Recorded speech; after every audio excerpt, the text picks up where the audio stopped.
Friends, welcome back to my nutrition garden. എല്ലാവർക്കും പുതുവത്സരാശംസകൾ. ഇന്ന് നമ്മൾ ചെയ്യാൻ പോകുന്നത് ഞങ്ങളുടെ പച്ചക്കറിക്ക് കഴിക്കാനുള്ള ഒരു വളപ്രയോഗമാണ്, സീറോ കോസ്റ്റ് വളപ്രയോഗം. അപ്പോൾ നമുക്ക് വീഡിയോയിലേക്ക് കടക്കാം.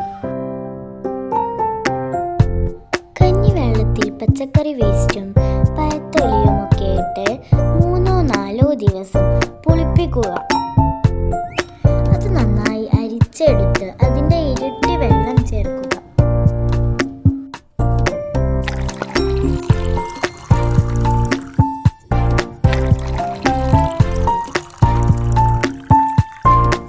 വെള്ളം ചേർത്ത ശേഷം നന്നായി മിക്സ് ചെയ്ത് ഓരോ ചെടികളുടെയും ചുവട്ടിൽ ഒഴിച്ചു കൊടുക്കാം.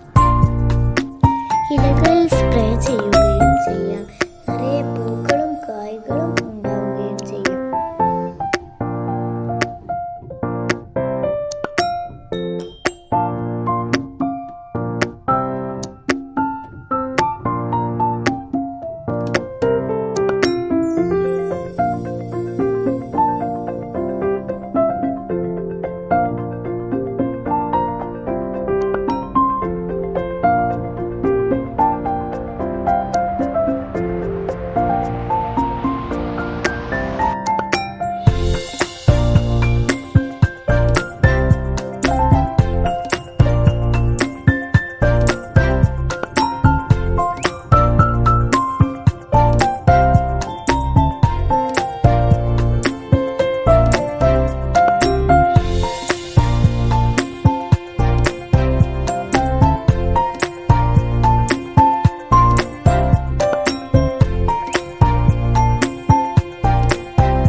അപ്പോൾ ഈ വീഡിയോ ഇഷ്ടമായോ? എല്ലാവർക്കും ഇഷ്ടമായെങ്കിൽ സബ്സ്ക്രൈബ് ചെയ്യണേ, കമൻറ്റ് കൂടി ചെയ്യണേ.